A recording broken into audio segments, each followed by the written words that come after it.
첫 번째로는 말이 빨라지거나 그렇지 않으면 설교가 길어집니다. 그래서 특별히 오늘은 또 성찬식이 있기 때문에 오래 하면 우리 당이 있으신 회원들께서는 또 약간 어지럼증도 호소하기 때문에 가능한 한 짧게 하기 위해서 2주간을 나누어서 하도록 그렇게 하겠습니다. 음악은 인류와 함께 시작되었다고 합니다. 그리고 언어가 시작되기 전부터 음악은 있었다라고 전해지고 있는데요. 동물의 뼈나 혹은 풀과 같은 식물들의 줄기를 꺾어서 소리를 내었기 때문에 음악은 말이 시작되기 전부터 있었다는 설이 있습니다. 음악은 인간의 희노애락과 함께 발전하게 되었고 사람들은 음악을 통해서 자신의 감정을 드러내곤 합니다. 그래서 이 세상 모든 것 사라져도 음악은 영원히 사라지지 않는다라고 하는 노래가 있죠. 이 세상 모든 것 사라져도 음악은 영원히 죽지 않네, 뭐 그런 노래가 있습니다. 그만큼 음악은 우리 인류와 함께 발전되고 우리 인류와 함께 성장해 왔습니다. 음악이 인생에 미치는 영향을 말해주는 철학자가 있습니다. 대표적인 인물로 아리스토텔레스라는 사람인데요. 이분은 음악을 듣는 사람은 자신이 듣고 있는 음악의 특성에 따라 그의 정신과 영혼에 그 음악이 갖고 있는 특성과 똑같은 영향을 미친다, 이렇게 말했습니다. 예를 들어 부드러운 음악을 듣는 사람은 부드러운 감성을, 열정적인 음악을 듣는 사람은 열정적인 사람으로 변하게 된다는 겁니다. 그래서 좋은 종류의 음악을 듣는 사람은 선한 사람으로, 나쁜 종류의 음악을 듣는 사람은 악인이 되는 경향이 있다라고 그는 그렇게 주장했습니다. 뿐만 아니라 플라톤은 그에 져서 공화국이라고 하는 책에서요, 부드러운 음악만 너무 많이 듣다 보면 육체적 정신적으로 나약한 사람이 될 수 있다. 그리고 운동만을 많이 하는 사람들은 비사회적이고 폭력적인 사람이 되기 때문에 좋은 교육을 위해서는 음악과 운동을 조화 있게 사용하는 것이 바람직하다, 이렇게 주장을 했습니다. 흔히 세상에서는 머리가 좋아지는 음악이 있대요. 태교 음악은 여러분 잘 아시는 것이고요.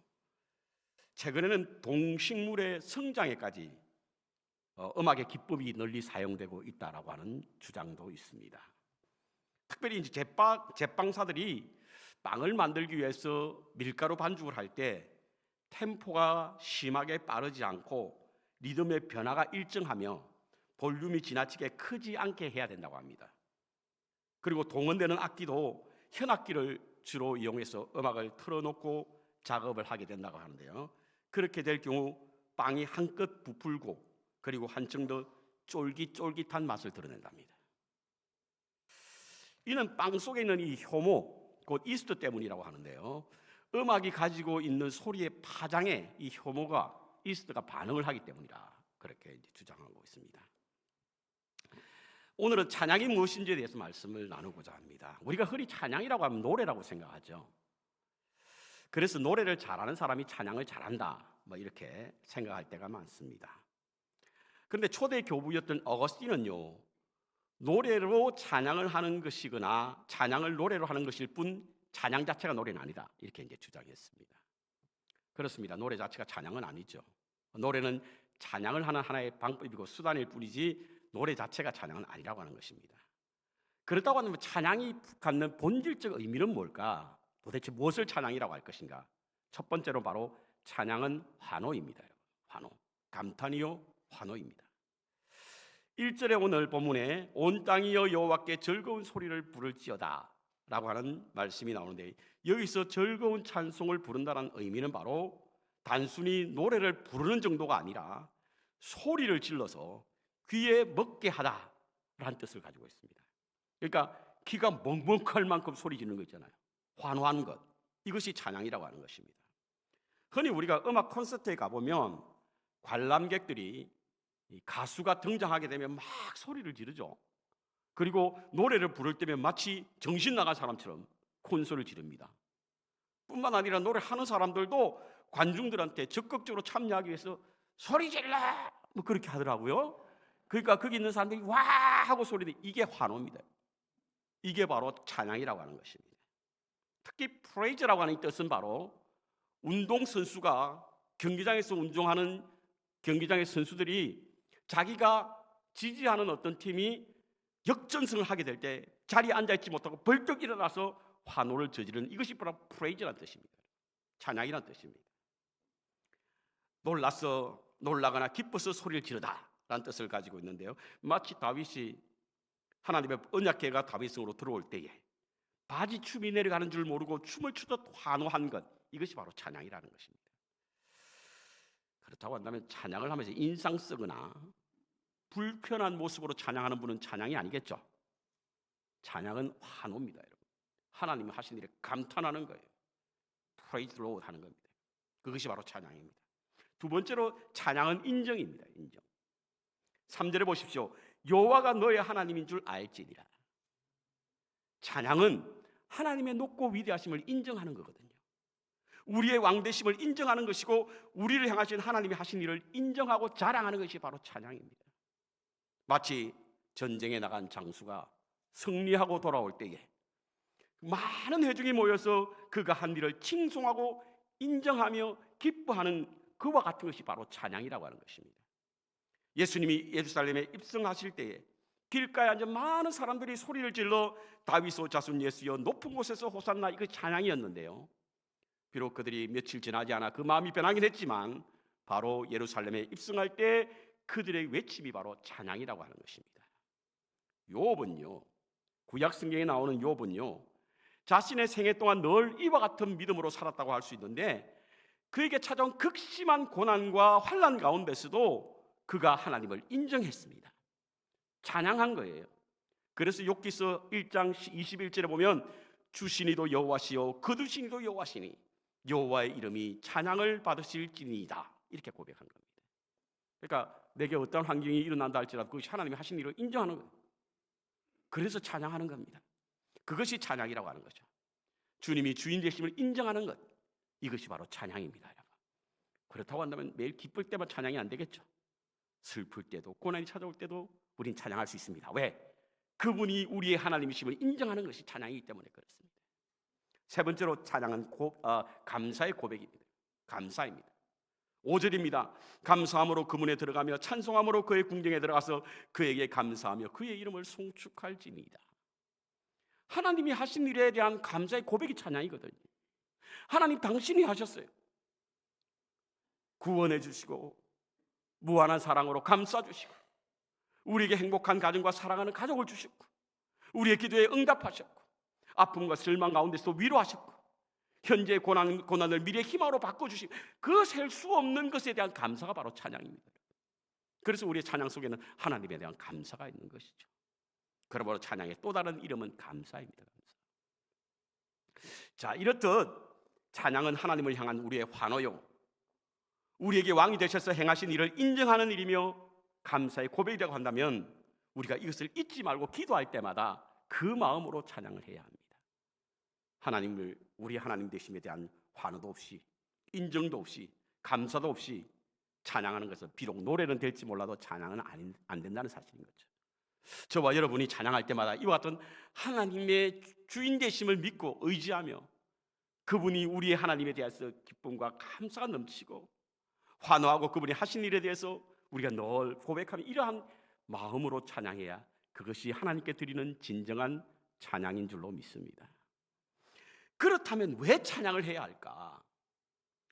여러분, 시편을 읽다 보면요, 시인은 하나님을 찬양하라 라고 권고하기도 하고 심지어는 명령하기도 합니다.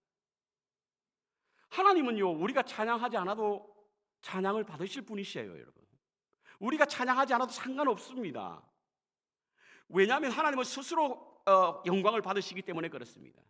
뿐만 아니라 하나님을 우리가 찬양하지 않아도 찬양할 피조물들이 너무 많습니다.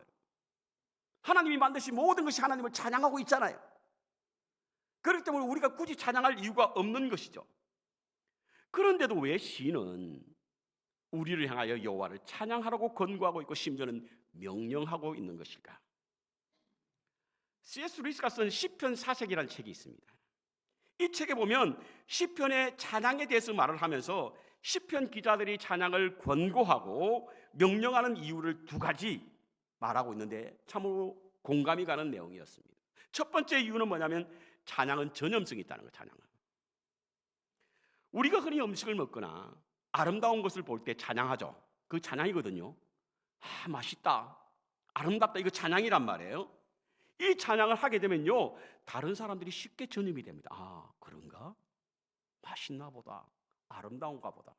처음엔 별반 그것이 아름답고 맛있게 보이지 않았는데도 사람들이 자꾸 맛있게 먹게 되면, 아름다움을 표현하게 되면 그것이 어느새 내게 들어와서 나도 마치 아름다움의 중심에 서 있는 것 같고 맛있는 것을 먹고 있는 듯한 느낌이 듭니다. 그래서 찬양은 전염이 된다는 사실인 거예요. 이번에 기릭수단 그 단기 선교를 가면서 우리 팀들과 함께 이런저런 이야기를 하면서 한동안 우리에게 인기리에 방영되었던 폭삭 소가수다라고 하는 이야기 드라마 보셨죠? 예, 안 보신 것처럼 앉아 계신데 아마 제가 본 것을 많은 분들이 보셨다고 하는데 사실 저는 보지 않았습니다. 그래서 저는 폭삭 소가수다가 그 말이 그 말인 줄 알았어요. 근데 그게 그 뜻이 아니라네요. 고생 많으셨습니다라는 뜻의 제주도 방언이 바로 폭삭 소가수다라고 하는 것인데, 보신 분들이 얼마나 그걸 자랑하는지 몰라요. 심지어는 유튜브에 동영상 조각으로 된 동영상만 봐도 막 눈물이 난다는 거예요. 그러니까 책에 다 보기를 그렇게 재밌었나? 은근히 전염이 되는 것 같아요. 돌아가서 한번 봐야지 했는데 시간이 없어 아직 보지 못했지만, 이렇게 우리가 어떤 것을 자랑하거나 인정하거나 그것에게 찬양을 하게 되면 누구나 그것이 전염이 되어서 그것이 아름답게 보이고 좋아 보이는 거예요. 특별히 우리 만백성교회 교인들은 전염이 참 잘 되시는 것 같아요. 순수해서 그런 건가요? 어느 것이 맛있다라고 소문나면 가보면 우리 교인들이 앉아 계신 거예요. 어느 것이 좋다는 소리 듣고 가보면 거기 우리 교인들이 줄여 서 있는 경우가 보게 됩니다. 저는 이걸 순수해서 그렇다고 봅니다. 이렇듯 아름답고 좋은 것은 전염이 되는 거예요. 오늘 이 시인이 하나님을 찬송하라고 하는 것은 바로 내가 하나님을 경험하니 너무 좋더라는 거예요. 그래서 혼자만 가질 수 없다는 거죠. 그래서 하나님을 찬양하라고 하는 겁니다, 여러분. 찬양은 바로 전염성이 있기 때문에 자신이 경험한 하나님이 너무 좋아서 우리에게 그 하나님을 경험하라고 하는 것이죠. 흔히 좋은 것이 있을 때 혼자 즐기기보다는 다른 사람에게 자신이 느끼는 감정을 나누기도 하고 권고하기도 하지 않습니까? 그리고 그 길에 동참하기를 권면하기도 합니다. 시편 기자들이 그랬다는 거예요. 자신이 경험한 하나님이 너무 좋았던 겁니다. 그래서 여호와를 찬양하라 하고 권고하고 명령하는 것입니다. 두 번째, 찬양은 완전하게 완성을 이루게 됩니다. 완성을 가지고 옵니다. 루이스의 말이에요. 여인들이 가끔 칭찬을 하죠. 이것은 단순히 찬사를 표현하는 것이 아니라 그렇게 하지 않으면 그들의 즐거움이 완성되지 않기 때문에 그래요.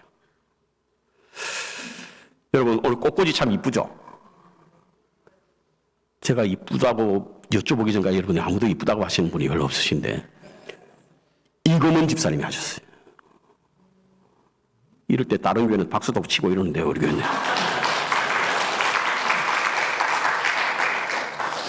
근데 가끔은 집사람도 꽃꽂이를 하거든요. 근데 이 사람이 꽃꽂이를 하고 나면 제가 꼭 묻습니다. 예쁘지? 이쁘다고 말하자면 교회 와서 또 고칩니다. 이쁘다고 할 때까지. 이쁘다고 말해주는 것은 바로 그 꽃꽂이의 완성을 의미하는 겁니다. 우리가 하나님을 찬양하는 것은요, 하나님이 하신 일이 완전하다는 것을 이 시인은 우리에게 권고하고 명령하고 있는 것입니다. 그래서 찬양은 바로 완성을 가지고 오는 그런 일을 하게 되는 겁니다. 시인은 하나님을 찬양함으로 자신이 경험한 일에 대해서 환호와 칭송 그리고 감사하는 것을 확정하는 것이 바로 찬양이기 때문에 시인은 오늘 시편을 통해서 우리에게 찬양하라, 여호와를 찬양하라 라고 권고하고 명령하고 있는 줄로 믿습니다. 여러분, 하나님을 많이 찬양하십시오. 찬양하게 될 때 하나님이 하신 일이 완성됩니다. 우리에게 행하신 하나님이 하신 일이 완성되기 때문에 찬양을 하라고 하는 것입니다. 자, 그렇다고 한다면 찬양이 주는 능력은 무엇인가? 여러분, 찬양의 능력이 있다는 거 아세요? 찬양은 능력이 있습니다, 여러분. 찬양의 능력이 있어요. 그 첫 번째 능력은 뭐냐면 내적 건강을 주는 능력이 있습니다. 내적 건강을 주는 능력이 있어요. 삶을 살다 보면요, 우리 마음속에 우울한 마음과 울적한 기분이 들 때가 있죠. 매일 즐겁지는 않잖아요. 어쩌면 더 우울한 날이 많고 슬플 때가 더 많습니다. 그때는 바로 찬양을 해야 될 때입니다. 왜냐하면 찬양은 흔히 영혼의 노래라고 하지 않습니까? 영혼이 어딘 것이죠? 영이라고 하는 것은 하나님께서 우리를 만드실 때 코에 생기를 부어넣어 주므로 우리 마음속에 가장 깊은 곳에 머무는 것이 영이고요. 혼이라고 하는 것은 우리의 정신, 생각, 마음 이것들 통틀어서 혼이라고 말을 합니다. 그런데 주로 우리가 슬픈 마음이 들고 우울한 생각이 언제 듭니까? 우리의 영혼이 건강하지 못해서 그렇거든요. 그러니까 조그만 일에도 우리의 마음이 흔들리는 거예요. 우리의 영혼이 시드는 겁니다. 병드는 겁니다. 이것을 소생케 하는 것이 무엇이냐? 찬양이라는 거예요. 찬양을 하게 되면 우리의 영혼이 시들고 병들었을 때 그것을 다시금 소개생케 하는 것이기 때문에 찬양을 하라고 하는 이야기인 거예요. 여러분 사무엘상 16장에 보십시오. 사울이 악신이 들었죠. 하나님의 말씀에 불순종했더니 하나님이 떠난 거예요. 그러니까 하나님이 떠난 자에 누가 있다고? 악한 신이 들어온 겁니다. 그때 그를 치료하는 것이 무엇입니까? 다윗의 찬양이었어요. 다윗이 찬양하게 될 때 악신이 물러갔다고 전하고 있습니다. 저도 그런 경험을 했습니다, 여러분. 처음 이민을 와서 제가 가졌던 생각과 이곳이 많이 달랐습니다. 그러니 머물 수도 없고 다시 돌아갈 수 없었죠. 그러자 제 마음에 답답한 생각과 마음의 분노가 치밀고 우울감이 사로잡혔습니다. 마치 깊은 수렁에 떠 빠져들어간 듯한 느낌이 들었고요. 호흡도 거칠어졌고 의욕이 상실해 매사가 싫었습니다. 이것을 이겨냈던 힘이 찬양입니다. 제가 찬양을 좀 하잖아요. 찬양이었습니다. 찬양을 하니까 제 안에 내적 건강이 생기는 거예요. 그러니까 제 의욕을 상실하게 만들었던 모든 힘을 다 이기게 하는 것이 바로 찬양이고 그 찬양을 통해서 극복할 수 있었습니다. 여러분. 흔히 그런 말씀을 하시죠. 무슨 울적한데 찬양이냐고. 울적한데 찬양이 어떻게 나오냐고. 그런데 한번 해보시기 바랍니다. 울적할수록 내 마음에 평안을 가져다 주는 것이 바로 찬양입니다. 저는요, 우리 성도님들이 그런 마음에 병이 들었거나 혹은 마음이 점점 더 힘들어져 있을 때는 꼭 그것을 건명하는 것은 찬양하라고 말합니다. 할 수 없거든 찬양을 틀어놓으라고 합니다. 찬양을 틀어듣다 보면요, 나도 모르게 그 찬양이 내게 스며듭니다. 그러면 우리의 소진했던 내적 건강이 회복된다는 사실인 거예요. 꼭 실험해 보시기 바랍니다. 내 마음에 악한 이상한 생각들이 나를 점점 더 점령하려고 하거든 찬양을 해보십시오. 찬양이 우리에게 내적 건강을 가져옴으로 말미암아 이기게 하실 줄로 믿습니다. 여러분 주 안에 있는 나에게라는 곡을 아시죠? 이 곡을 지으신 분이 에드워드 히윗이라고 하는 분입니다. 이분이 이 곡을 쓰게 된 배경이 있다고 그러죠? 이분은 불량 청소년을 선도하는 그런 사역을 했습니다. 그러다가 어느 지역을 방문하게 되었는데 한 청소년이 지붕에서 오는 히윗이라고 하는 그분에게 기와장인가 돌멩이를 던진 거예요. 그것이 정문을 맞았습니다. 중상에 빠졌어요. 6개월을 입원 치료해야 될 만큼 큰 부상을 당했습니다. 그래서 6개월 동안 병원에 누워 있는데요. 병실 생활이 그렇지 않습니까, 여러분? 시간이 점점 지나니까 불평이 생기기 시작하는 거예요.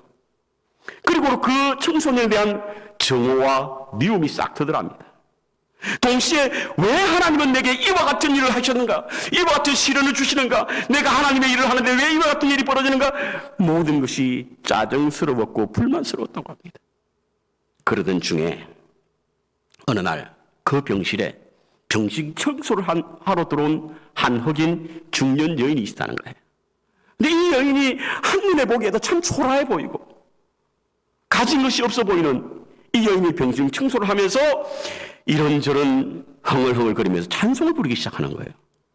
짜증스러운 이 흑인 여사가 찬송을 부르니까 더 그냥 기분이 나쁘기 시작했고 불쾌하기 시작했어요. 그러면서 그 여인을 향하여 막 소리를 졌습니다. 아니 도대체 당신은 그렇게 잘 살아 보이지 않는데 어떻게 그렇게 찬송을 부르느냐고 거친 어투로 그 여인을 향해서 소리쳤다고 합니다. 그러자 이 여인이 이렇게 말을 합니다. 찬송이 좋습니다. 왜냐하면 나에게 닥친 모든 형편과 어려움이 찬송으로 바꿀 수 있는 힘을 주님이 주셨기 때문입니다. 그래서 주님을 찬양한다는 거예요. 찬송을 부르니까 이런 어려움과 아픔을 이겨낼 수 있는 극복한 힘이 생기더라는 겁니다. 그러니 찬송하지 않을 수가 없잖아요.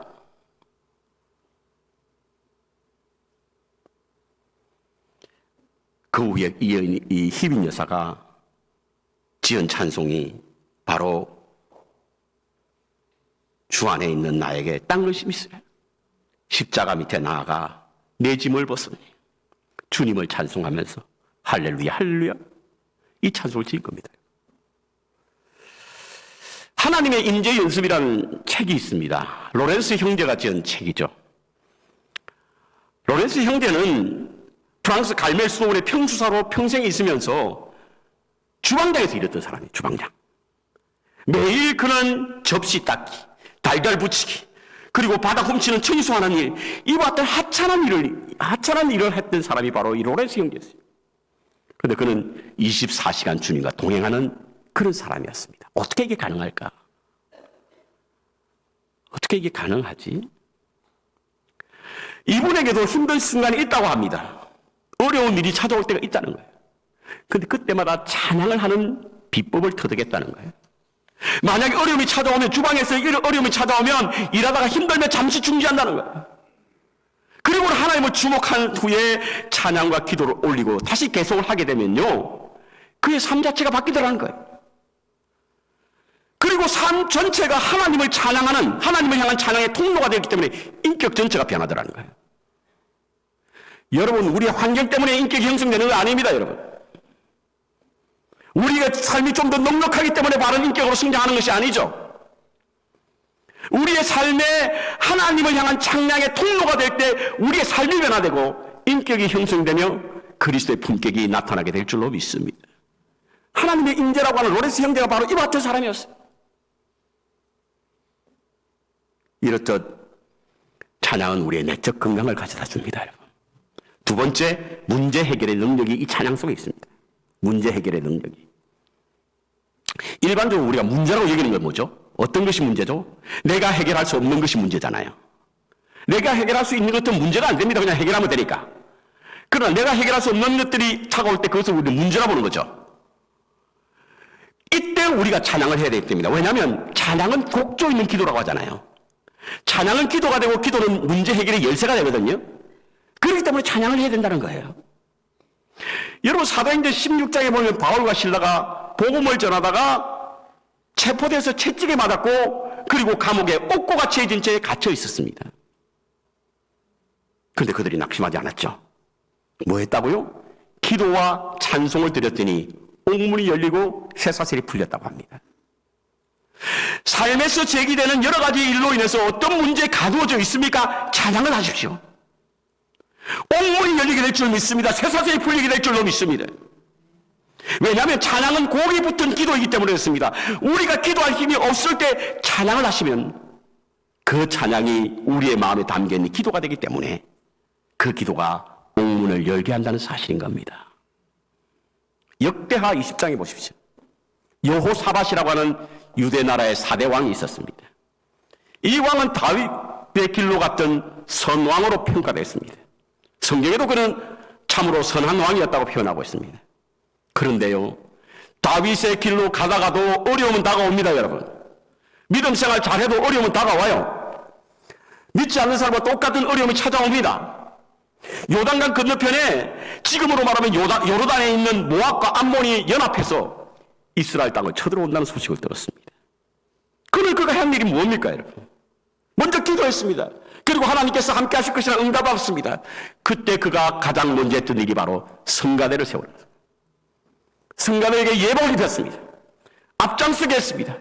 뒤에 군대가 따르겠습니다. 성가대가 찬양을 부를 때 모압과 암몬의 연합군들이 무너지기 시작했던 거예요. 하나님을 높이는 일은 문제 해결의 길입니다. 하나님을 높이면 하나님이 해결하십니다. 언젠가 제가 말씀드렸지만, 제가 어릴 적에 우리 권사님들이 자주 불렀던 그 복음서가 18번이 있습니다. 아주 그 명곡인데요. 그 곡의 제목이 뭐냐면 아시지요, 아시지요, 아시지요. 가사는 매우 단순합니다. 아시지요, 아시지요, 아시지요, 주님. 아시지요, 아시지요, 아시지요, 주님. 주님이 중간중간에 추임새로 한숨을 푹 쉬면서 아시지 밤새 그 곡만 부르는 거예요. 그러니까 옆에 들을 때 저번에 어떤 문제예요? 우리는 알 수 없잖아요.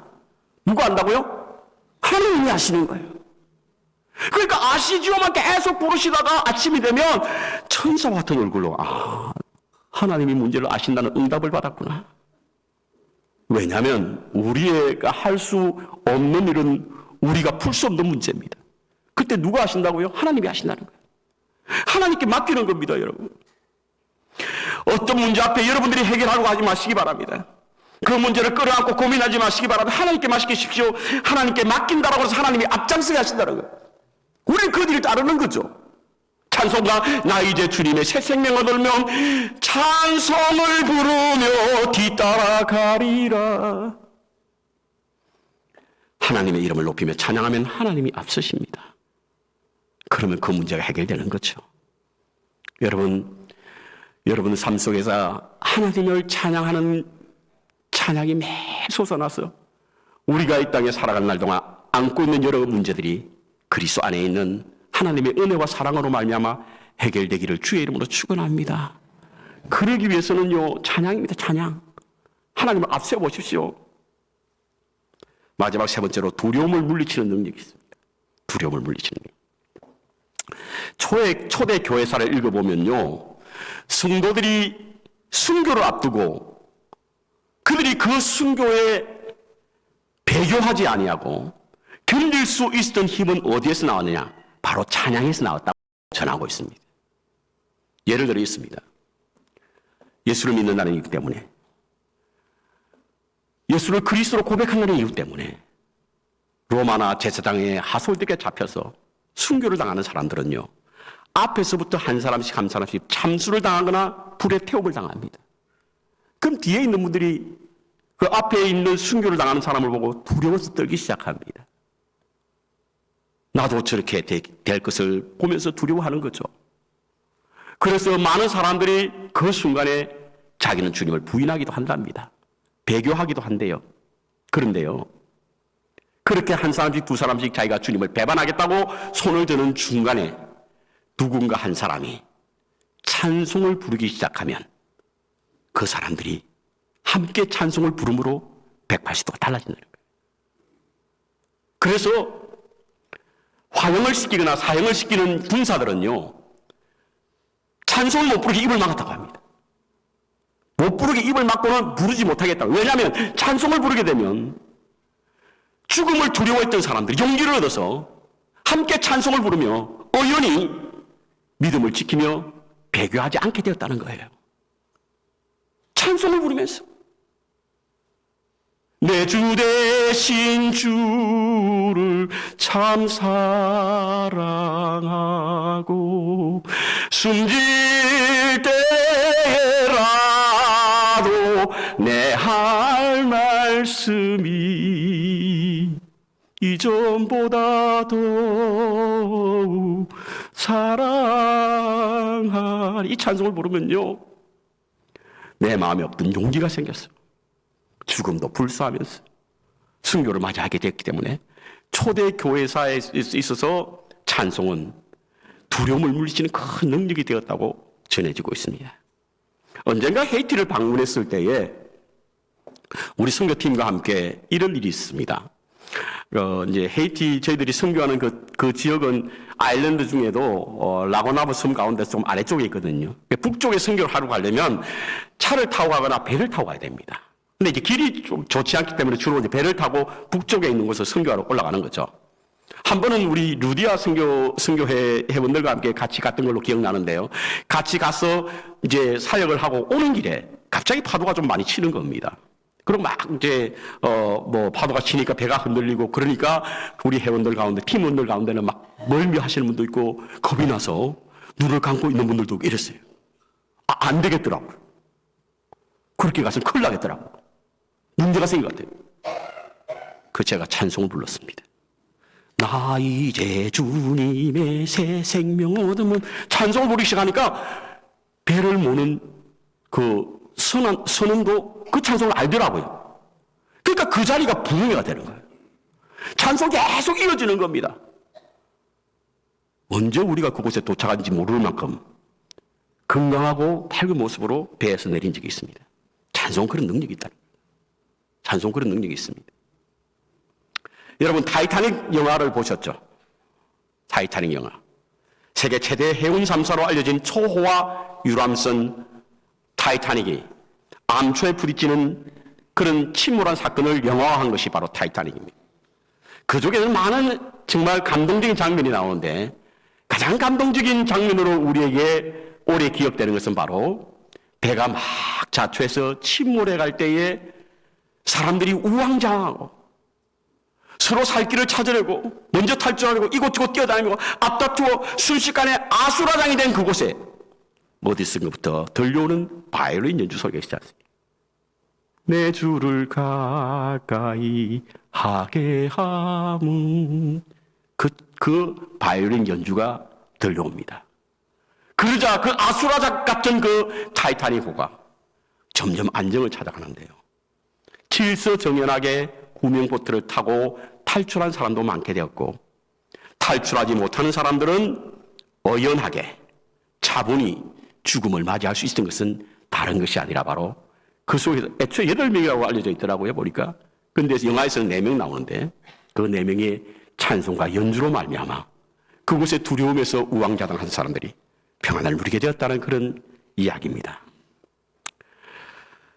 저는 처음 개척교회를 앞두고 개척을 할 때 개척 예배를 앞두고 잠을 이루지 못했습니다.